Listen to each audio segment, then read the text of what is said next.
Alright, welcome to Spool Monster TV.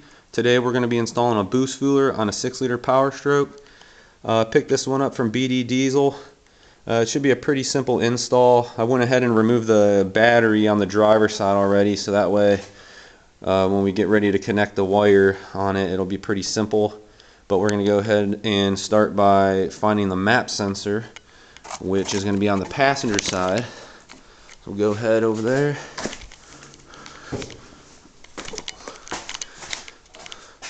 The map sensor on the 6-liter is going to be located right here on this bracket.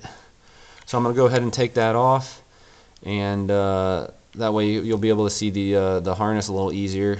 And we'll basically end up unplugging the harness from the map sensor. We'll plug in the boost fooler, and then that plugs right back in. So we'll need a 10mm socket, which I got ready here. Go ahead and get that. I'll pull those 3 bolts off, and then should be able to plug right into it. And then we'll help to have either some small picks or like a small flathead screwdriver to get that off. So I'm going to set that down here for a second. And there is a hose. There is a hose attached to the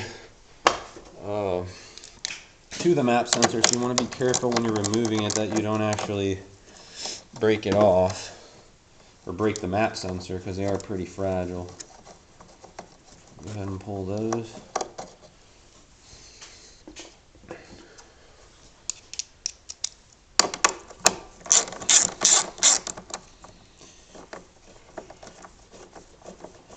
Now anytime you modify a 6-liter, it is recommended that you do head stud the truck. This truck does not have head studs. It has the factory bolts and gaskets on it. You know, so I mean, if you're going to modify it, just be willing to, you know, possibly cause damage to the engine. I mean, they hold up pretty good. I've had this for a few years, and it is a work truck. I actually have a plow on it right now, and I haven't had any problems with the head gaskets so far. So to me, it's worth the risk.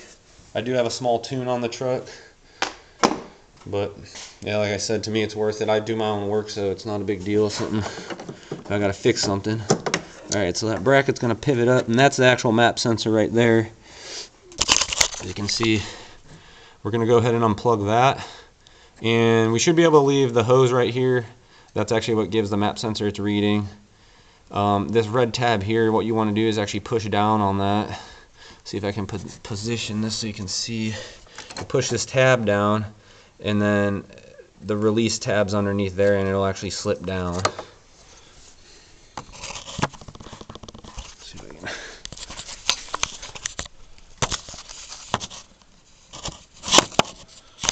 can position this thing. It's kind of hard to do one-handed, and I want you guys to be able to see this.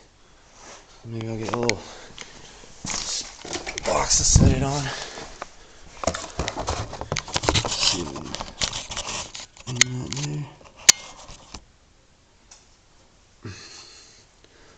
I'll take a flat-headed screwdriver. Go ahead and push down on that tab. That should come off, hopefully. You pull that red tab off like that, and then you're going to push right here with your thumb and pull down on the sensor or on the harness. They can be a little tricky, so you just be careful you don't pull on it. Just make sure it releases before you actually. There you go. That's unplugged there. And now we're going to get the boost fooler. Open the package up.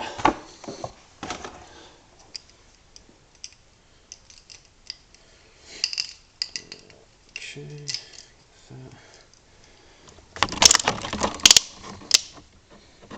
So here's the boost fooler right here.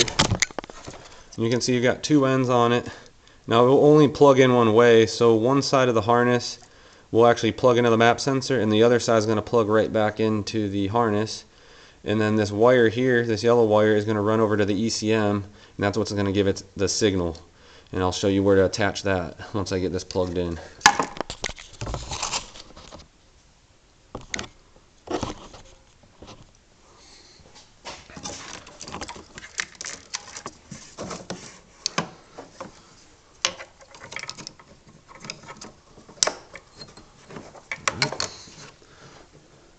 So once you plug that in, you go ahead and reinsert that red tab if it fits. I don't even really know if it's going to fit me. There we go. Reinsert that red tab. And we're going to take the other end of the boost cooler and we're going to plug it into the factory harness. And you just want to just push that in until you hear it click. Make sure it makes a good connection. Double check this one. That's going to be it as far as the hookup on the map sensor itself. Once we get it running and make sure everything's good, I'll go ahead and zip tie that up. But for now, we're going to go ahead and just bolt the map sensor back in place. Put the 3 nuts back on here. Like I said, those are 10mm. Get those tight, and then we're going to run that yellow wire over to the ECM and get that hooked up.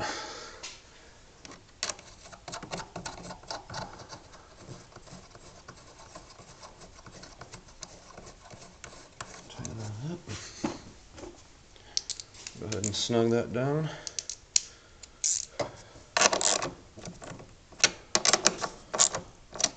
You don't want to over tighten it because it is plastic there, so you can't break those. Break the plastic off. Go ahead and just make sure this is kind of down out of the way here. We'll go ahead and route that wire across to the ECM. So we're basically going to run it. I'll route it over here. And then the ECM is going to be right there behind the driver's side battery, which I went ahead and removed earlier. And I'll show you which wires to hook up to there.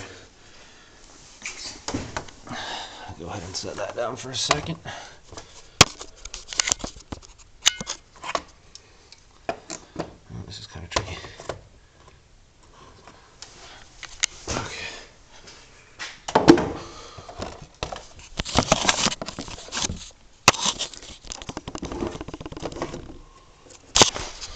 Positions over here. Okay.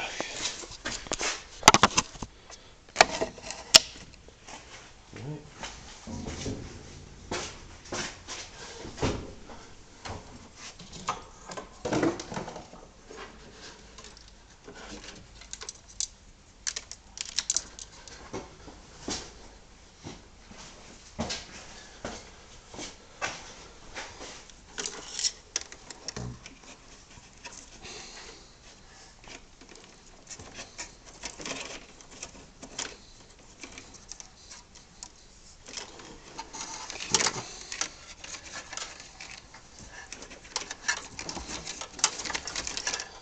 Alright, so now that we've got the wire ran, which, I mean, you can obviously take the time to do a little neater than that, but you just kind of clip it up there. It'll keep it away from the engine, keep it away. I mean, the turbo is right under that plastic harness right there, so running it up above there will keep it safe, keep it away from the heat.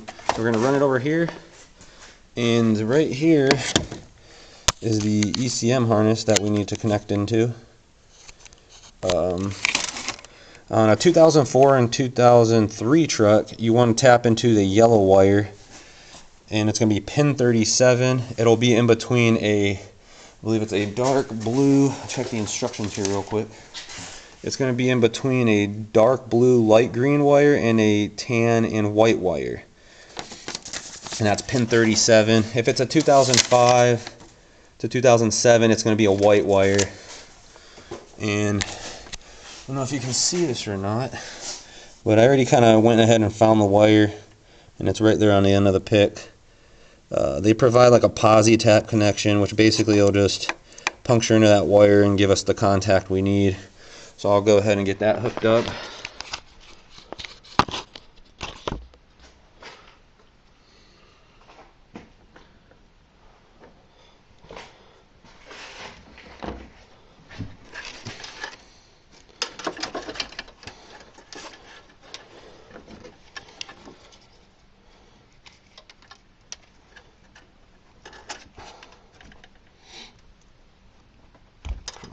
There we go.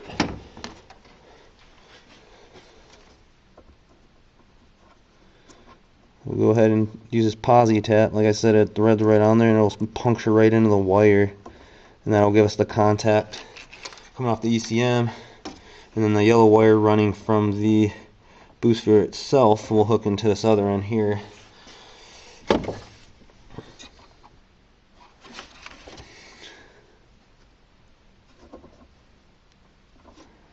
Okay, we got that tightened.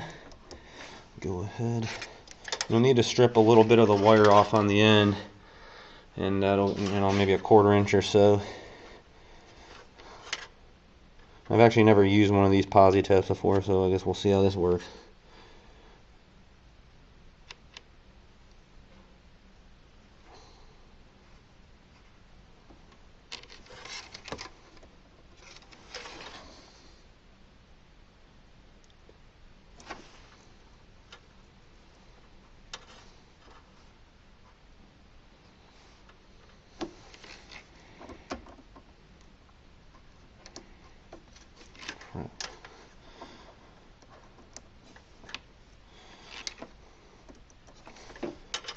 Alright, it's kind of a little harder than I thought here. The other end actually hooks up pretty good. It's got a little slot that you put the wire in and then you just tighten it and it just punctures in. This one here, I have no clue. They don't really give you any type of instruction on how to use this type of connector.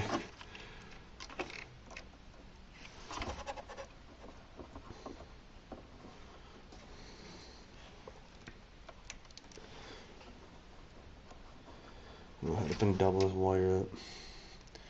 And once we get this wire hooked up, put the battery back in, start the truck, make sure it runs alright.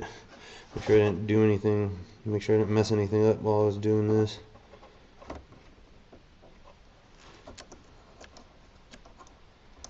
Dang, these things are junk. Alright, let's try this way.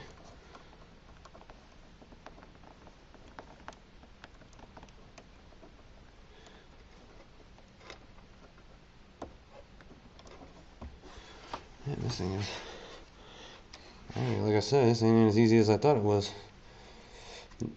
If this end was like the other end, it would have been pretty quick.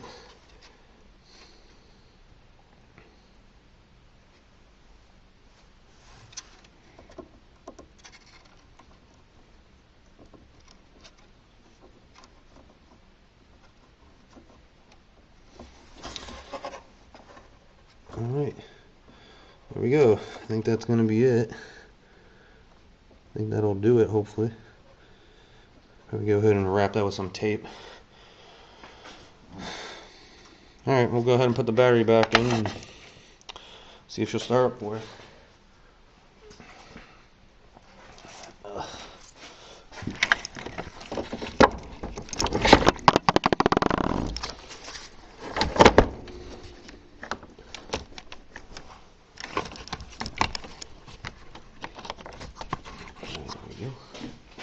Go ahead and tighten these cables up and give it a crank.